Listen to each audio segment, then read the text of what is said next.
Rezeki biadillah ikhwah sekalian. Rezeki biadillah. Allah bukakan rezeki.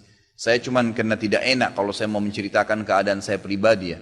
Kalau pengalaman saya pribadi terlalu banyak bukti-bukti nyata subhanallah yang saya hadapin pribadi.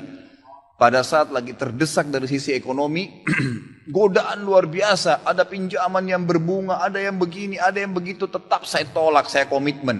Sampai pada titik terakhir, titik klimaksnya saya pertahankan. Allah berikan jalan keluar yang tidak masuk di akal ikhwah. Betul-betul tidak masuk di benak saya. Saya ceritakan salah satunya. Pada saat saya ada masalah kemarin di Kalibata. Ini untuk diambil ibrah saja. Restoran saya buka 2 tahun 8 bulan. Kemudian saya pertemukan antara omset sama bayar sewa dan ya, servis charge-nya. Karena di mall ada servis charge maka tidak cukup, tidak berimbang. Saya merasa selama hampir 3 tahun tidak mendapatkan keuntungan. Lalu saya berpikir untuk menutup restoran itu. Dan pada saat itu subhanallah saya berpikir restoran ini sudah saya tutup aja deh. Saya jual aja. Mungkin dengan kesibukan dakwah, beberapa ikhwah juga yang saya amanahkan di situ sudah ada yang satu yang sudah niat mau kuliah, udah nggak bisa lagi lanjut. Saya bilang oke lah baik. Saya amal 3 bulan vakum, nggak bisa bergerak sama sekali. Pada saat itu subhanallah 1 rupiah pun ikhwah saya nggak punya duit. Allah jadi saksi saya bingung waktu itu bagaimana caranya untuk mencari jalan keluar nih. Jual restoran pun akan dilelang dalam kondisi murah. Restoran itu sudah besar asetnya. Ini gimana caranya saya nggak punya duit. Mindahin ke tempat lain butuh uang untuk sewa. Gitu kan, membuka lagi butuh uang yang baru untuk membayar sewa yang tertunggak, gitu kan.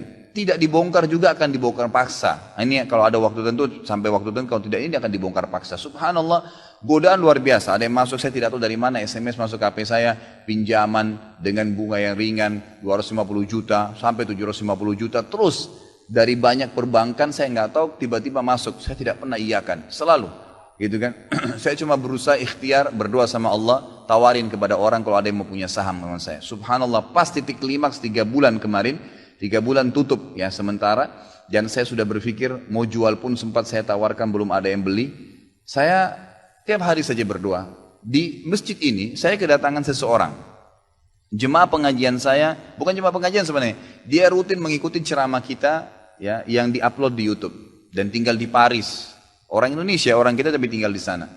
Datang selama ini dia selalu kalau saya punya program gali sumur diikut. Ada program kemarin badal haji, ditipin uangnya. Selalu program sosial diikutin sama dia. Subhanallah pada saat lagi dia bilang sama saya SMS, Ustadz saya mau ke Jakarta, saya ingin hadir pengajian Ustadz langsung. Saya bilang baiklah kalau gitu silahkan fadhal. Selesai pengajian kita, waktu itu selesai jam 9 malam, kurang lebih seperti jam-jam seperti ini. Lalu kemudian dia datang sebelah saya belum pernah lihat orangnya. Lalu dia salaman sama saya, dia bilang, Ustadz saya Pak John Firdaus, dia bilang sama saya gitu. Terus saya bilang, oh iya Pak, saya belum paham nih. Dia bilang, saya yang dari Paris Ustadz. Oh antum, terus salaman lah, ngobrol-ngobrol. Sampai ke mobil gitu kan. Saya sempat kasih dia beberapa buku yang biasa saya bawa di mobil. Ini akhi mungkin antum bisa baca-baca di sana sama keluarga dan seterusnya. Sebelum berpisah, dia bilang sama saya, Ustadz saya sempat bawa teman ke Kalibata. Kok saya mau ajak makan tutup tempatnya Ustaz? Oh iya ceritanya ada tunggakan pembayaran yang belum saya bayar dari sewanya karena tidak cukup antara omset penjualan dengan ini. Oh gitu Ustaz iya. Kira-kira butuh berapa biaya? Saya bilang mungkin saya butuh sekitar 250 juta untuk memutar kembali restoran ini. Karena butuh ada tunggakan 168 dan saya harus dengan biaya operasional sekitar 250 juta. Rencananya memang saya mau buka saham kalau memang ada yang mau masuk. Dia bilang sama saya tiba-tiba ini cuma mau berpisah di sini di depan masjid ini dia bilang sama saya, Ustadz kalau Ustadz bilang, saya baru saja kemarin masukin anggaran dana saya 400 juta di satu perusahaan. Kalau saya tahu saya akan ikut sama Ustadz.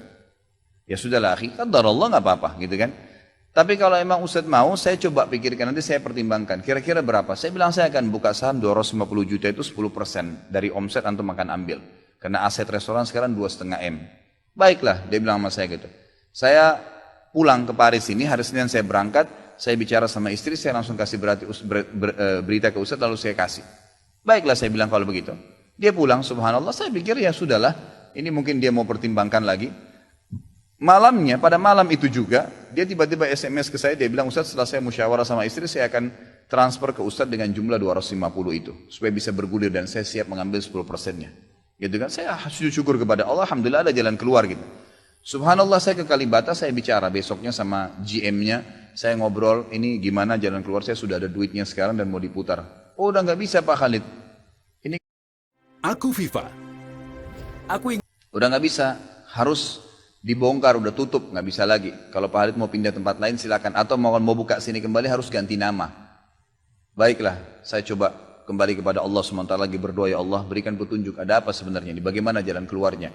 Hati saya subhanallah cenderung untuk keluar, gitu kan. Udahlah mungkin saatnya untuk keluar dari situ, karena memang selama ini ada teman-teman saya berikan masukan juga yang sering datang, akhi di sini parkiran susah, akhi di sini kadang-kadang tidak ditahu dan seterusnya, lebih baik kalau ente keluar. Saya tiba-tiba berpikir mungkin saya keluar deh. Saya iseng aja di condet, saya muter-muter, coba deh saya cari ruko, mungkin ada. Dengan 250 juta daripada saya bayar ke Kalibata, mendingan saya sewa ruko, mungkin bisa sewa 2 tahun, ya, mungkin 75 juta, 100 juta per tahun, saya bisa dapat 2 tahun, lalu saya coba gulirkan lagi.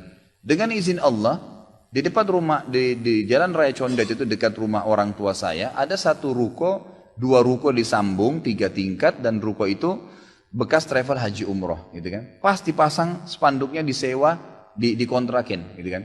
Saya langsung tanya, saya telepon, setelah saya tinjau beberapa lokasi, kemudian saya tanya telepon. Dia bilang boleh, silakan Bapak lihat. Saya lihat ke dalam, cocok, alhamdulillah 3 lantai itu. Kemudian saya tanya sewanya, ternyata dananya juga mencukupin, gitu kan, dananya mencukupin. Lalu kemudian saya mulailah ya proses, saya bayar sewanya, kemudian saya juga proses pemindahan, dan insya Allah dalam waktu dekat akan dibuka. Tapi saya melihat dari pelajaran sini ikhwah, bahwasanya jalan keluar dari Allah itu ribuan, jutaan jalan keluarnya. Sabarin aja, nikmatin prosesnya. Setiap penawaran haram, tolak, jangan pernah mau. Dengan izin Allah akan ada jalan keluar. Tidak ada. Kata Nabi SAW, "Man taraka syai'an lillah abdalahu khairan min." Gitu kan? Jadi tidak ada sama sekali. Subhanallah, pada saat itu saya harus bayar sewa 225 juta. Uang sisa 250 juta pada saat itu. Terus kemudian saya sempat telepon ke akh itu lagi, ya, Pak John, semoga Allah jaga beliau. Saya sempat telepon, kemudian saya katakan, akhi, kemarin antum bilang antum sempat masukin dana 450 di 400 di Jakarta itu. Bagaimana kalau antum tarik uang itu, kalau masih bisa, kita gabungin aja, sahamkan per 250 juta itu ada 10%. Antum ambil aja 30% dari semua total omset penjualan nanti, tidak usah dengan 750, dengan 650 saja, gitu kan? Dia bilang kalau itu sudah nggak bisa Ustaz, tapi memang coba saya pertimbangkan deh. Saya akan coba hubungin teman-teman di Paris ini yang sudah biasa, yang kenal antum, gitu kan? Orang yang kenal antum mungkin mereka bisa. Baiklah, fadhal. Subhanallah, besok dia SMS lagi ke saya, Ustaz, saya sudah musyawarah dengan istri, ternyata saya punya dana cukup 650, kami yang pegang semua saham itu, ditransfer uang semua ke saya. Yang tadinya saya dari 1 rupiah tidak pegang duit, masuk uang 650 juta ikhwah, tidak masuk di akal, gitu. Sesuatu yang tidak masuk. Orang ini saya nggak kenal, nggak pernah ketemu, sekali ketemu di sini, dan sekarang sudah kembali ke Paris. Setiap kali saya bilang akadnya saya akan kirim, baru tadi saya kirim akadnya. Sudah nggak apa-apa Ustaz, saya percaya. Akhi, ini bisnis loh, bisa untung rugi. Sudah paham Ustaz. Orang lain aja banyak bisnis dia rugiin saya nggak takut, apalagi sama Ustaz. Sudah silakan, alhamdulillah. Saya melihat Allah berikan jalan keluar yang sangat dimudahkan. Yang penting nikmatin prosesnya dan yakin kepada Allah SWT. Jangan takut. Jangan takut. Dan ada banyak kisah seperti dalam hidup saya yang saya mungkin sebagian tidak diceritakan gitu kan. Cuma ini tadi saya buka supaya memang bisa ada pengalaman. Karena rata-rata sini karena hanya masalah kekhawatiran saja. Kekhawatiran rezeki yang insya Allah tidak akan ada masalah dalam kehidupan kita.